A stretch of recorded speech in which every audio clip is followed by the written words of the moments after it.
This American helicopter is flying over communist-held territory to a town under siege. Kontum in the highlands of Vietnam has been cut off for 6 weeks. And last week, when communists attacked in force, 20,000 civilians were still trapped in the town.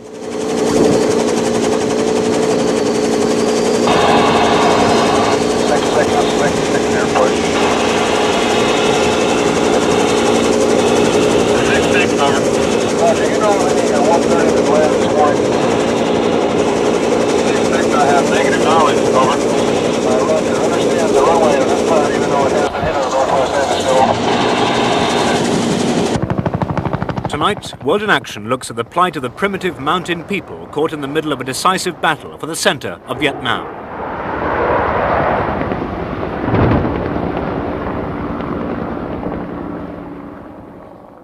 Kontum could be the key to the battle for the central highlands of Vietnam. 6 weeks ago, the communists launched themselves from their secret bases in the Ho Chi Minh trails and overran the town of Dak To. Then 12 fire bases protecting Kontum were stormed by communist tanks and the town surrounded. If Kontum falls, the Americans fear the communists may strike down and cut the country in half.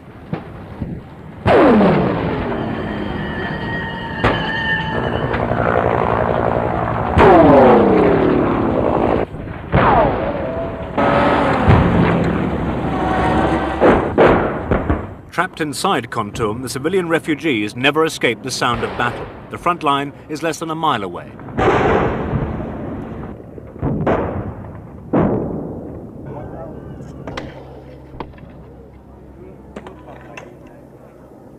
This mortar pit is being dug in a village on the outskirts of Kontum. The people watching are not Vietnamese, they're the Montagnards, the mountain people of Vietnam. The war taking place half a mile away is not their war, but whatever its outcome, the traditional life and culture of these tribes is certain to be one of the casualties.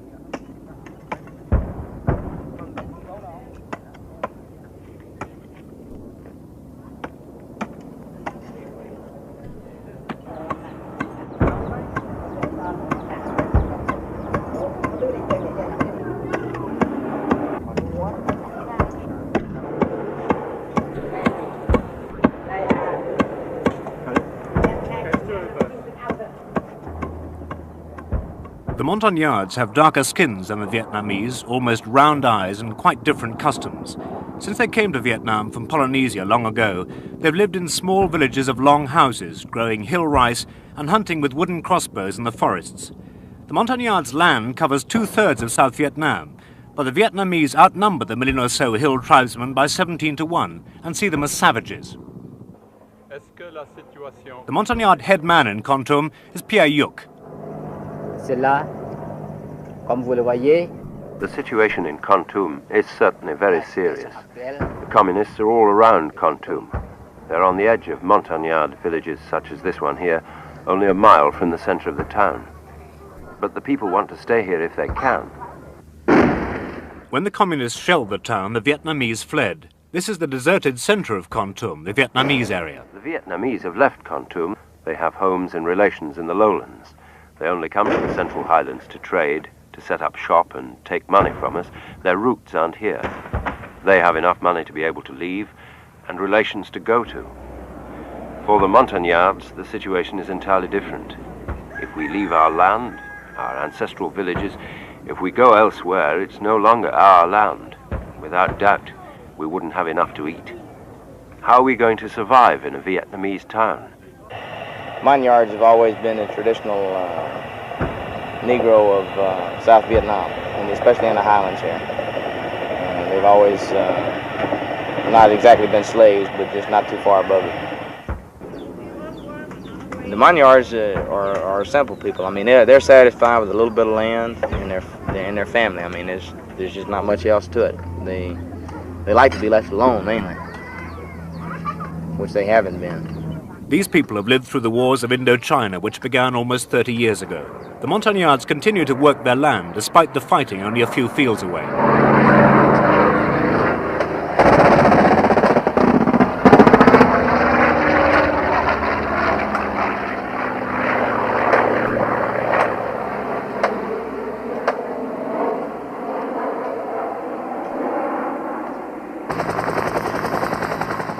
But some Montagnards have been given a special role in the defense of Kontum.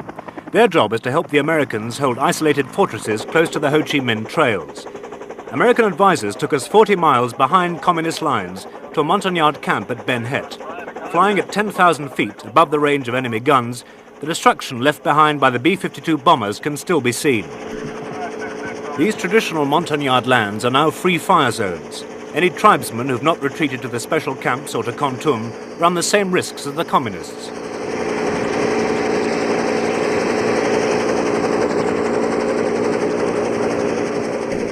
Ben Het is only 7 miles from the communists' underground complex on the Ho Chi Minh trails, which the Americans call Base 609. The camp commands the main road from the communist base to Kontum. Ben Het has been under daily rocket fire for 3 months, but the Montagnards are stubborn fighters. This is why they were recruited by the Green Berets who first established Ben Het. This camp is now so dangerous that the helicopters will stay on the ground for only 30 seconds.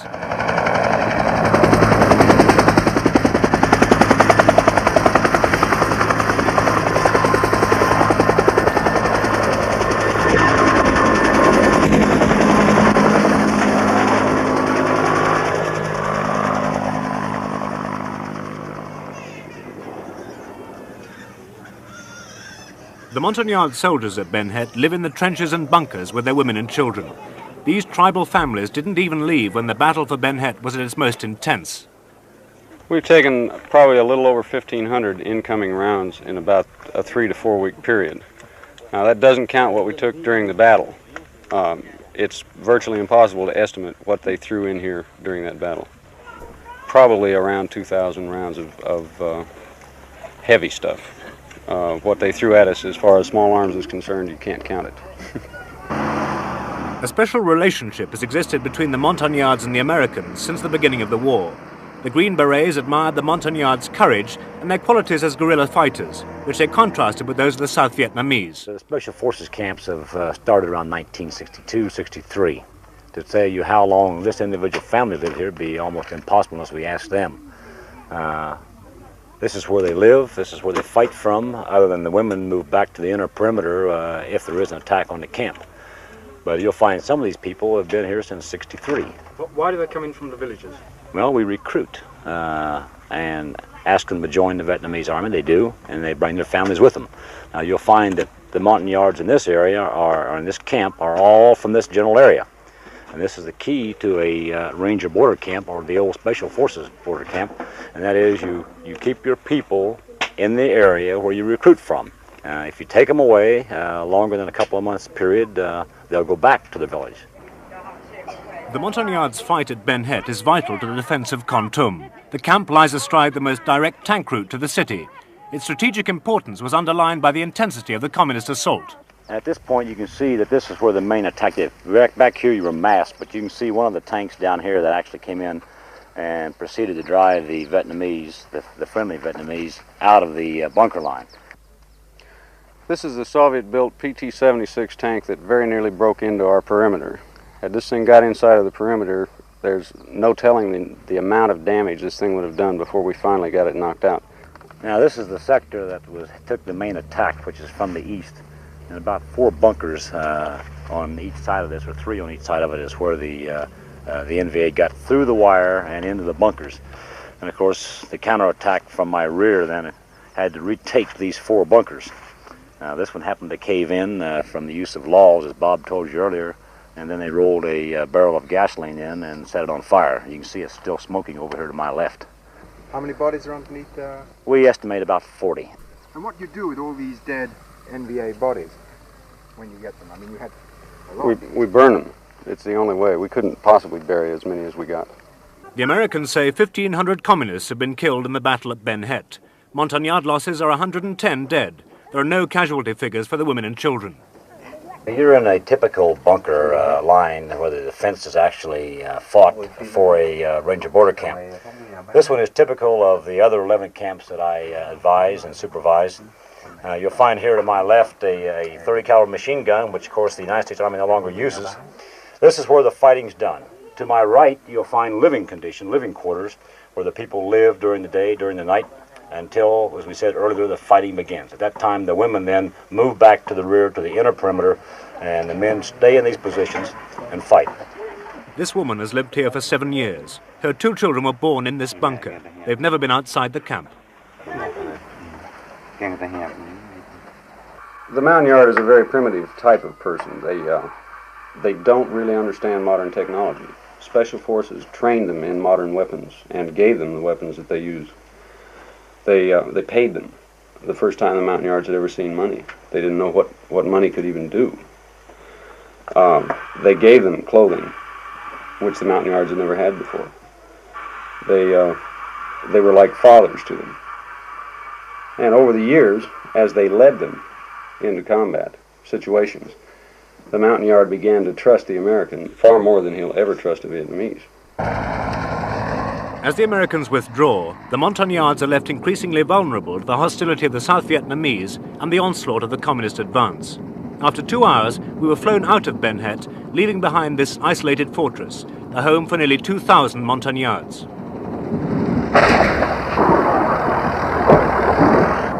All the countryside between Ben Het and Kontum fell to the communists 6 weeks ago. Some of the Montagnards stayed in their villages, but others fled from the fighting and the bombing to Kontum. Last week, there were still some 20,000 Montagnards trapped in the town, and no effective airlift organized to get them out.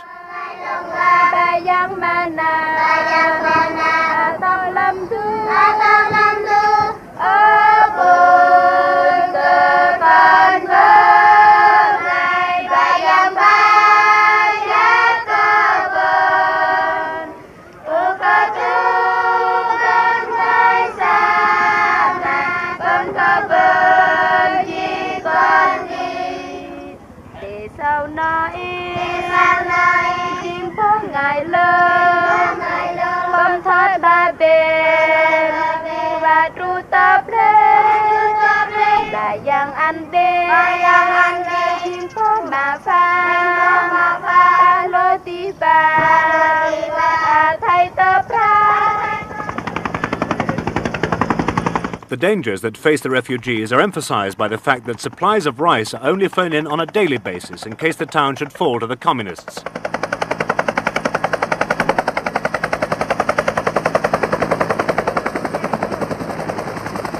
One of the 10 remaining American advisors described how the Vietnamese escaped from the city.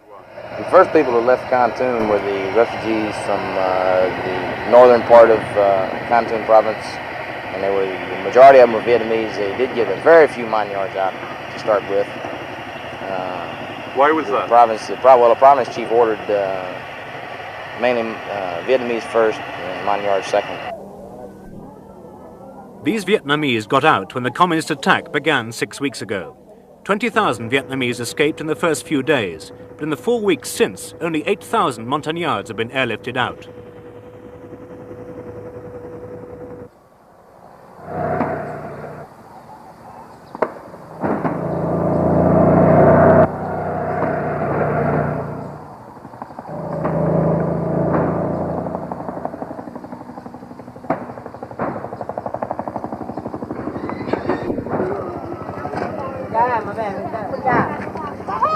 Among those left are Bing and his wife Lai, who've been waiting to get out for 3 weeks now.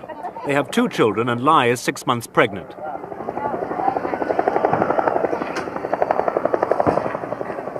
To get to Kontum and escape the fighting and bombing in the countryside, Bing and Lai walked 50 miles from their village. Over 200 of us had to leave our village, Dak Sut, one night. The fighting was very close. We ran out into the forest. We left behind our pigs and chickens. All we could carry was cooking pots and blankets. There was no room for our clothes. We couldn't carry rice. It was too heavy. Yes, we were very scared of the American planes. We heard them drop their bombs. Sometimes they were very close to us. The earth shook, and we saw the smoke rising above the trees. Sometimes they were far away. Then there was a strange rumble. The only way for Bing and the other refugees to escape from Kontum is by air. But for weeks the airstrip has been under rocket attack, and war supplies and food have taken priority over people.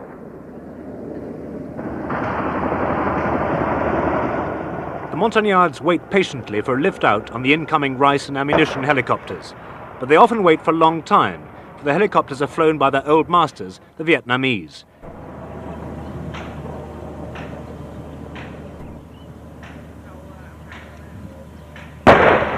Bing and Lai have been trapped in Kontum for 3 weeks, but now they're near the head of the queue. At first we felt safe in Kontum. We were very happy to arrive. But now all we want to do is escape. We've been told that we'll have to wait our turn for a helicopter. There's no other way out for us. We sit listening to the bombs and rockets. We're afraid. We feel we may die at any time.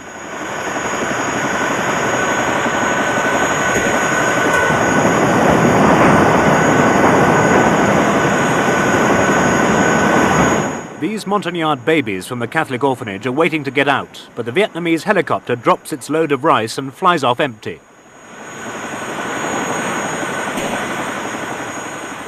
The American advisor gave us a simple explanation for the bottleneck at the evacuation point: the extensive corruption among the South Vietnamese air crews. The Vietnamese Air Force land just over there, their helicopters.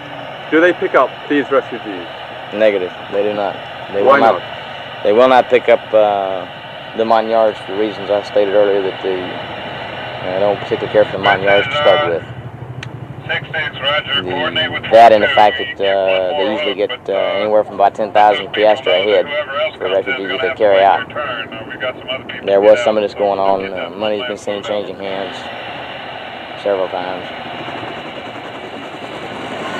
The main reason they won't take people out over there is because they're more interested in making money on what they do take out. The Vietnamese Air Force people come down here and buy Hondas at rock bottom price because they cannot be gotten out of the city.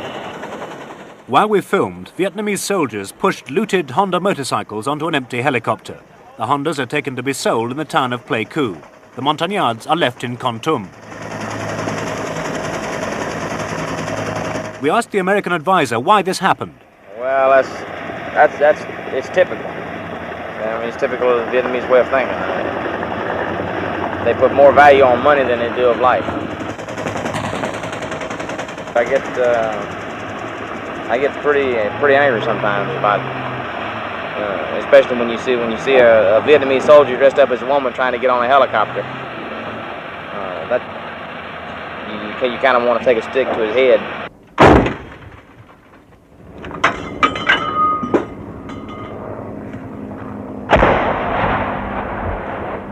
The irony of the situation in Kontum is that it's the Montagnards displaying the fighting qualities the Americans admire who stiffen the defense lines weakened by Vietnamese desertion and hold the city for the government in Saigon.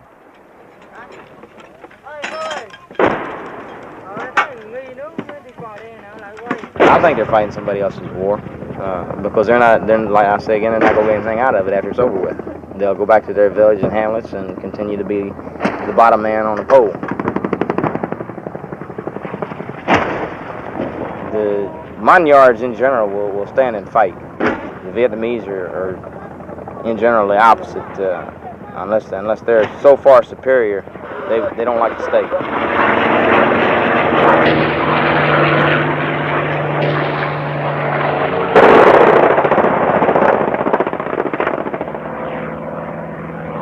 But the North Vietnamese are now so close that American planes are bombing only a few hundred yards outside the town.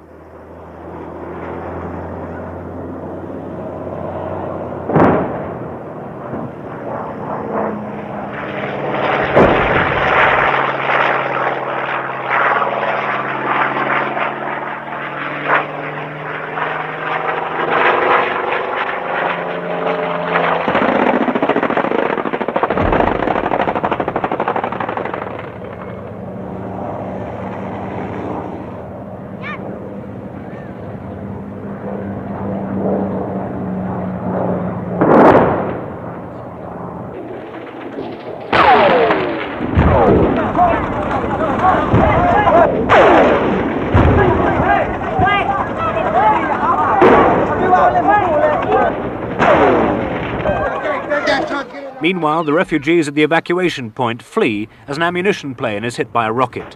Bing and his wife Lai retreat from the shrapnel.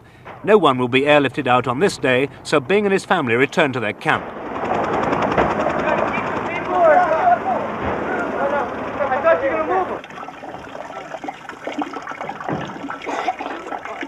Life in the refugee camp is not easy. Water is scarce, and the family take what they can from a passing army truck.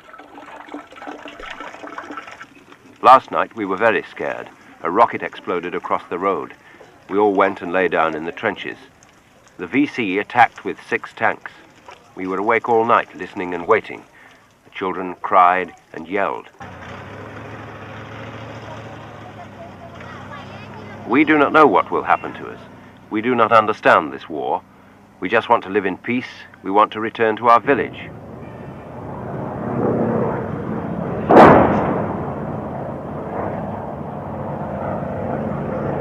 While the air attacks continued overhead, the refugees returned next day to the evacuation point. Bing and his wife Lai were out of luck again. They watched the bodies of soldiers killed at the perimeter being brought to the evacuation point. That day, the evacuation of the dead took precedence over the living.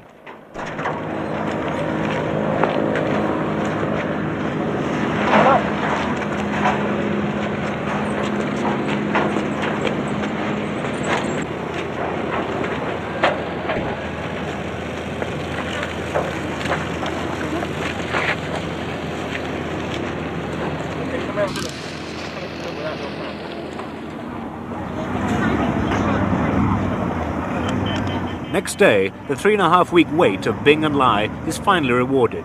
They've been promised a place in an American helicopter, but for them it's a moment of mixed emotions. We're very worried about the people left behind. Some are from our village. We do not know if they'll be able to leave. It makes us very sad. We do not know if we will see them again. Many of our people have died in the war. We've never been on a helicopter before.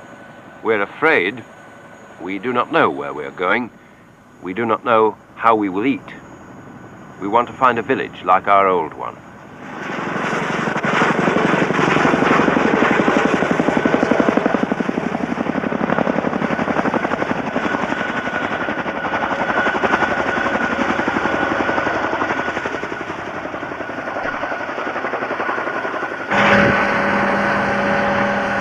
We were happy in our village, working, planting, cutting wood.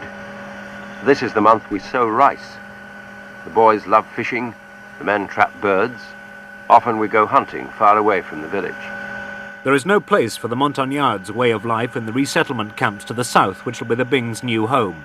While the Montagnards take refuge in the fortified bases or the camps with their rows of tin huts, Vietnamese farmers are rapidly taking over their tribal lands.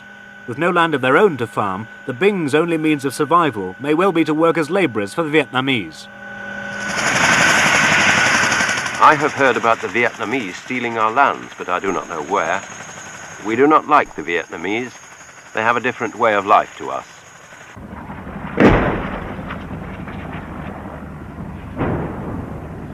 But at least the Bing family got out of Kontum. In the past few days, the communists have fought their way into the city, and hand-to-hand fighting is now going on in the streets. Kontum was once the French missionary capital of the highlands. Before we left, we spoke to the Catholic Bishop of Kontum about the plight of the remaining refugees. Bishop Seitz has been in Vietnam for more than 30 years, living successively under the influence of the Japanese, the French, the Communist Viet Minh, the Americans, and the government of Saigon. Many of his Montagnard people are Catholics, and the bishop refuses to leave them. Quel que soit l'effort qui sera fait. No matter what effort is made to evacuate Kontum, there'll always remain a civilian population of old people, women and children, Vietnamese and Montagnards alike. It's the very poor who will always be here. So I made 2 requests to the authorities, that they send food to this besieged city, and that whatever happens, the people should be spared the bombing attacks. I went to Saigon and asked that no matter what happens, we shouldn't be bombed by the B-52s. I've asked this, written it, and I ask it again, only through pity for the thousands of people who will stay in this city. Our plight is very serious. We don't know what our fate will be tomorrow. All we know is that today Kontum is besieged, Kontum is bombarded, that the population is very frightened, but not in a state of panic. There's been no panic here for 4 weeks, but there's deep anxiety because of the situation. We may be under the Viet Cong regime in a few days, we may not be. For us Christians, our faith, without wishing to offend anybody, lies in God, not in men. Vous avez peur ici? Vous avez peur ici? Peur? afraid, Nous vivons dans la peur. we live in fear. Nous prions Dieu. We pray to God simply not to be N'avoir pas afraid peur of de our notre fear. peur. That's all. C'est tout.